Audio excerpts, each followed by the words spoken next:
कभी सोचा है कि आज जिसे आंसू बहता है कल उसे आशीष मिलेगी? आइए हम एक ऐसी कहानी पर आज हम चर्चा करेंगे जो आंसू से आशीष तक की कहानी है, हन्ना की कहानी। हन्ना एक ऐसी स्त्री है जो बांझ थी और उसकी सौत पनिन्ना उसको चिढ़ाती थी, ये कहकर कि यहोवा ने इसके कोख को बंद रखा है। तो हन्ना हर दिन रोती थी, खाना भी नहीं खाती थी। और एक दिन वो परमेश्वर के भवन में जाकर रोने लगी और परमेश्वर से दुआ करने लगी। और क्या हुआ कि उसकी ओठ तो हिल रहे थे, लेकिन उसके मुंह से कुछ नहीं निकल रहा था, कोई आवाज़ सुनाई नहीं दे रही थी। इस प्रकार से हन्ना ने प्रार्थना किया, रो रो कर इतना बेहोश हो गई कि एली याजक जो सब भवन में सेवा करता था, उसने कहा कि ये शराब पी है।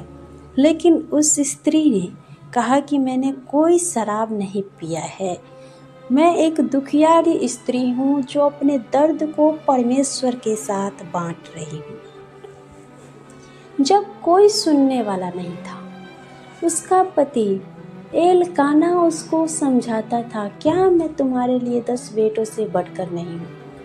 फिर भी उसके अंदर जो है शांति नहीं मिलती थी। लेकिन हम देख सकते हैं कि जब उसके दर्द को कोई नहीं समझ पाया, तभी परमेश्वर ने सुना और देखा। आज भी वो परमेश्वर कहता है कि मैं तुम्हारे आंखों से सब आंसू को पोंछ डालूंगा, मैं तुम्हारे दुख के दिन को समाप्त करूंगा। जिस प्रकार परमेश्वर ने हन्ना की दुआ सुनी, हन्ना ने कहा कि हे प्रभु, यदि तू मुझे एक पुत्र दे तो मैं उसे तेरी सेवा के लिए दे दूंगी। और परमेश्वर ने उसे शमूएल नामक एक पुत्र दिया, जिसे हन्ना दूध छूटने के बाद परमेश्वर के भवन में जाकर अर्पण कर दी परमेश्वर की सेवा के लिए। ये हन्ना की बहुत बड़ी बलिदान है। जिस बेटे के लिए वो तरसती रही, वो ताने सुनती रही, उसका दर्द बहुत बड़ा था जो आंसू बनकर बह रहा था, उसे अपने कलेजे के टुकड़े को परमेश्वर को दे दिया। पता है ये क्यों दिया? क्योंकि परमेश्वर ने उसकी प्रार्थना सुनी और उसके नाम धराई को दूर किया। आज तक तो वो स्त्री बांझ के नाम से जानी जाती थी, लेकिन जैसे ही परमेश्वर ने उसको बांझपन को दूर किया, तभी वो परमेश्वर से उसने जो वायदा किया था उस वायदा को पूरा करने के लिए शमूएल को परमेश्वर के भवन में ले जाकर परमेश्वर की सेवा के लिए अर्पण कर दिया। तभी परमेश्वर ने उसे और आशीष दी। आप सभी के आंसुओं को दूर करने जा रहा है। परमेश्वर आपके दुखों पे दृष्टि करने जा रहा है। क्या आप विश्वास करते हैं कि जो परमेश्वर हन्ना के जीवन में काम किया, क्या वो आपके जीवन में भी काम कर सकते हैं? यदि हाँ तो कमेंट में आमीन जरूर लिखिएगा। और एक बात हमेशा याद रखिए, परमेश्वर ने कहा कि मैं तुम्हारे आंखों से सब आंसू को पोंछ डालूंगा। तुम्हारे दुख के दिन समाप्त होंगे। हाँ, ये नया साल 2026 आपके ज़िंदगी के हर एक दुख के दिन को समाप्त करने आया है। इसलिए आप लोग विश्वास करें और परमेश्वर को महिमा को आप लोग देख पाएंगे। जिस परमेश्वर ने हन्ना की नामधराई को दूर किया, आपको भी नामधराई को दूर करेगा और आपको बहुत प्यार की आशीष देगा और आप बहुतों के लिए आशीष के कारण बनेंगे। क्योंकि परमेश्वर जिसे चुनता है उसको यातनाएं झेलनी पड़ती हैं, उसको दुखों के सामना करना पड़ता है। क्योंकि यीशु मसीह जो स्वयं परमेश्वर था, वो जब इस संसार में आया तो उसे भी दुख भरी जिंदगी थी। वो एक गौशाले में आया और इतना ही नहीं, लोग उसे पहाड़ी पर से गिराकर मार डालना चाहते थे। बहुत सताए गए।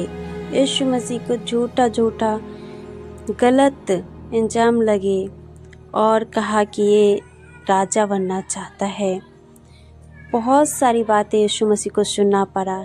ये भी सुनना पड़ा कि तो व्यभिचार के संतान हैं, इस प्रकार से। लेकिन फिर भी उन्होंने सहा, सुना। आज मसीह यीशु में भक्ति के साथ जीवन जीना चाहते हो, सब सताए जाएंगे।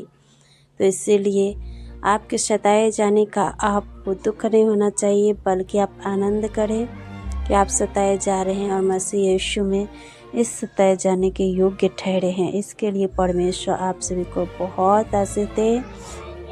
और हमेशा याद करें कि परमेश्वर आपके साथ है और उसकी देरी में उसकी चुप्पी नहीं होती। जब परमेश्वर देरी करता होता है तो आपके लिए कुछ खास तैयार कर रहा होता है।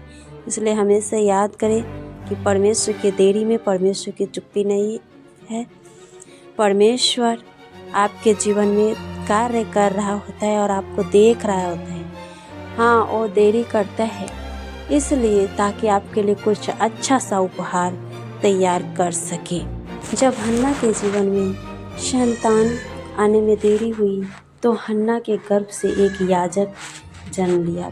ठीक इसी प्रकार से जब आपको उत्तर आने में देरी हो तो परमेश्वर आपके जीवन में कुछ महान करने वाला होता है, इसलिए याद रखें। और यदि आप हमारे वीडियो से आशीषित हुए तो वीडियो को लाइक, शेयर और हमारे चैनल से जुड़ने के लिए चैनल को सब्सक्राइब जरूर करें। मिलते हैं नेक्स्ट वीडियो में, तब तक के लिए जय मसीह की। God bless you.